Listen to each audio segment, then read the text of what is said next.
Okay, imagine this. London, all right? Millions of people just buzzing around, life everywhere. And right in the middle of all that, a woman passes away in her flat. And nobody finds her for over 2 years, 2 entire years, just unnoticed. Well, the city just carries on. I mean, it sounds like something from a pretty dark story, doesn't it? But it's actually true.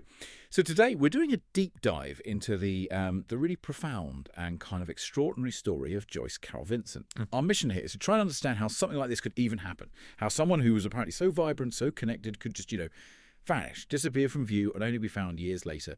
We're going to try and piece together her life, her sort of withdrawal, and then the discovery using biographical accounts, journalistic stuff, and pull out the key insights for you. Yeah, and what's really fascinating, and I guess deeply perplexing too, is just how full her life was before the isolation hit. This isn't someone who was always, on the edges. It's the contrast that makes it so much more poignant, I think.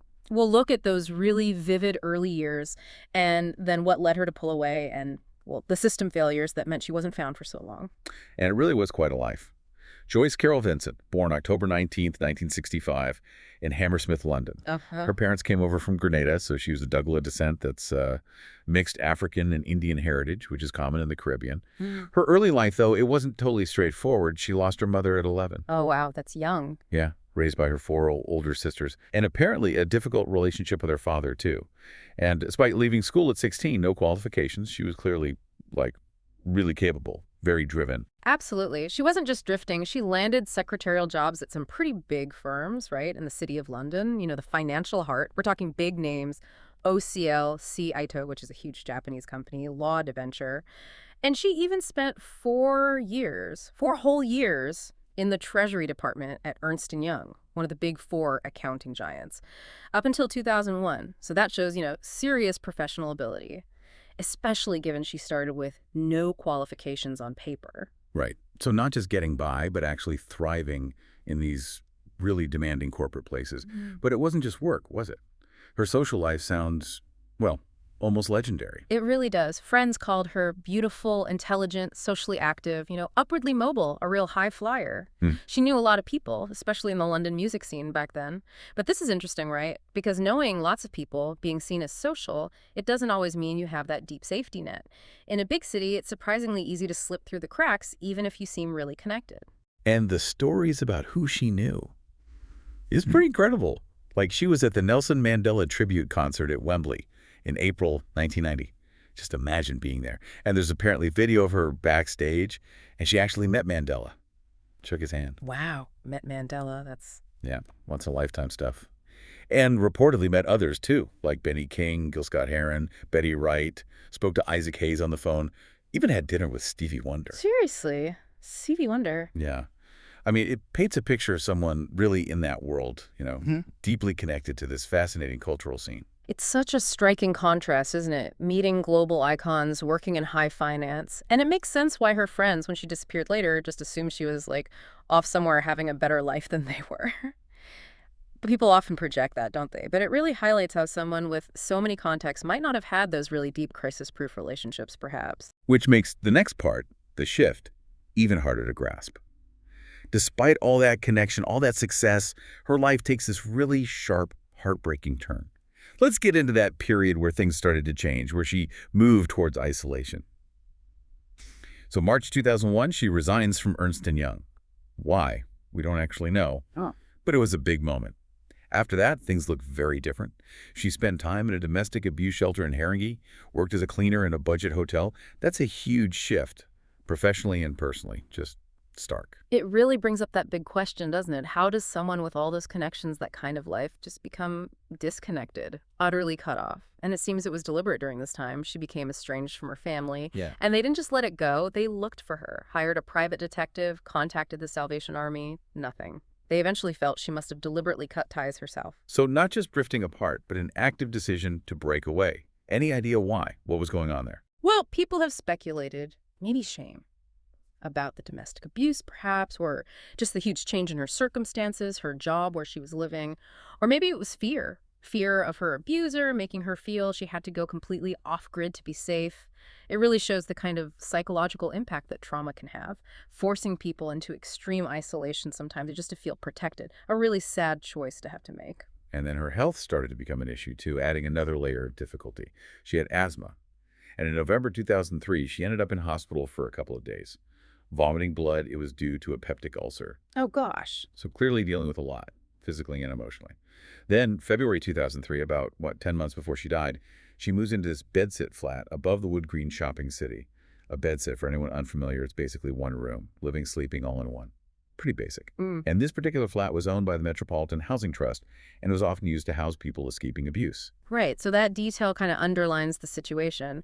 Trying to find safety, but maybe becoming even more cut off from her past life in the process. Exactly. So you have all these factors lining up. Yeah. The trauma, the health problems, the financial step down, and this conscious withdrawal, all leading her to this bedsit. Which was supposed to be a refuge, maybe? A refuge, yeah. But tragically, it became the place where she died, completely alone and unnoticed. This is where her personal story kind of morphs into this bigger commentary on city life, anonymity, and where systems can fail. Okay, so let's connect those dots. We have the withdrawal, the health issues, the isolated living situation. How did all of that lead to her body being undiscovered for over 2 years? What does that mean for the tragedy itself? Well, looking at the bigger picture, it seems her efforts to withdraw, maybe for safety, ironically created the exact conditions where her death could go unnoticed for so long. She died sometime in December 2003. She was only 38. The cause was likely natural, maybe an asthma attack or complications from that ulcer she had. The police found no signs of anything suspicious. In fact, the door was double locked from the inside, so she was alone, no forced entry. But her body wasn't found until January 25th, 2006, over 2 years later. When they did find her, her remains were described as mostly skeletal, lying on her back. There was a shopping bag nearby and wrapped Christmas presents. Oh, the Christmas presents. That detail just, it gets me every time. So incredibly sad. What do you think that suggests about her mindset right at the end? It's heartbreaking, isn't it? Maybe hope, intention to reconnect, we can only guess. But still, how? In London? How does someone just become invisible like that? Well, it wasn't one single thing. It was like a perfect storm of factors. First, the neighbors. They just assumed the flat was empty. And the smell of decomposition. They apparently put it down to the rubbish bins nearby, which kind of shows how you can become desensitized in a dense urban place, maybe. Plus, the windows didn't really allow a direct view inside, so no one could see anything was wrong. So the building itself played a part in just like people assuming things. What else? The building was noisy, apparently quite common in those big blocks. So her TV was on, the heating was on. But nobody thought it was weird because there was always noise. And the reason they stayed on is kind of bizarre automatic bill payments and eventually debt being written off or managed in a way that didn't trigger alarms. So the system is designed to help actually mask the problem. Exactly. And crucially, half her rent was being paid automatically by benefits agencies. So from the housing officials' perspective, the rent was partly being paid, so they assumed she was still alive, still living there. The housing trust later said nobody, not neighbors, not visitors, nobody raised any concerns during those 2 years, just complete silence. Wow. So flat design, city noise, automated admin, lack of neighborly connection, all created this invisibility cloak almost. And the discovery only happened because of money in the end. Pretty much. The system eventually flagged the unpaid portion of the rent. About £2,400 had built up over the 2 years. That triggered repossession proceedings. Bailiffs had to force entry to reclaim the property. And that's when they found her. It's just a really stark example of how these big impersonal systems, housing, finance, can intersect with a deeply personal tragedy, but with such a massive delay. Her story really exposes blind spots, doesn't it? Both in how we live in cities and in the bureaucracy meant to manage things. The efficiency itself hid the human reality. It's just, chilling. To think someone so vibrant, who met Mandela, dined with Stevie Wonder, could end up like that. An anonymous statistic for 2 years. But her story didn't just stop when she was found, did it? It's had this afterlife, this resonance. It really has. Her life and death struck a chord, inspiring some significant art that explores those themes of isolation, connection, being unseen. Most notably, there's the 2011 docudrama Dreams of a Life. Carol Morley directed it.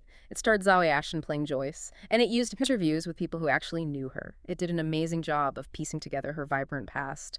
In a way, the film made her visible again. You know, after all that time of being tragically invisible, it gave her story back.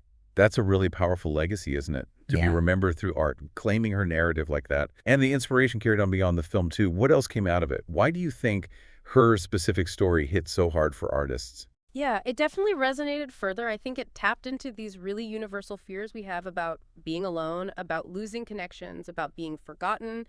Musician Steven Wilson, his 2014 album Hand, Cannot Erase, was directly inspired by Dreams of a Life. It's a concept album about isolation, disappearance through this fictional character H, but there are really strong parallels to Joyce. Like, the character's found dead years later in her flat, surrounded by Christmas presents for families she wasn't speaking to.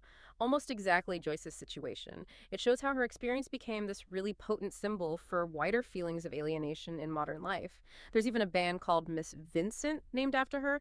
The singer wrote a song no one knew about her, apparently after hearing her story mentioned in another song by Alkaline Trio. It's pretty amazing, really. A life that ended in such silence, sparking so much creativity and reflection afterwards. What an incredible and incredibly sad story we've unpacked this deep dive on Joyce Vincent. From this really connected, bright life, rubbing shoulders with famous people, to such a tragic, lonely end in the middle of a huge city, and then this unexpected legacy in art and music, just stark contrasts all the way through. It really is a powerful and very somber reminder, isn't it, about how fragile our connections can be, how anonymity can thrive even where millions live side by side. It's a story about systems, yes, the ones that failed her, but also about how we as individuals can get disconnected, whether it's by choice or by circumstance or trauma pushing us away. Her case has even been linked to wider things, like that phenomenon in Japan, kodokushi. All the lonely deaths. Exactly. Where people, often elderly but not always, die alone and aren't found for ages. It points to extreme social isolation.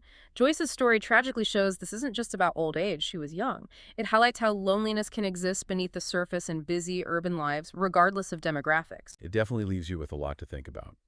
Given how easily Joyce, who seemed to have it all at one point, became so disconnected, so unnoticed.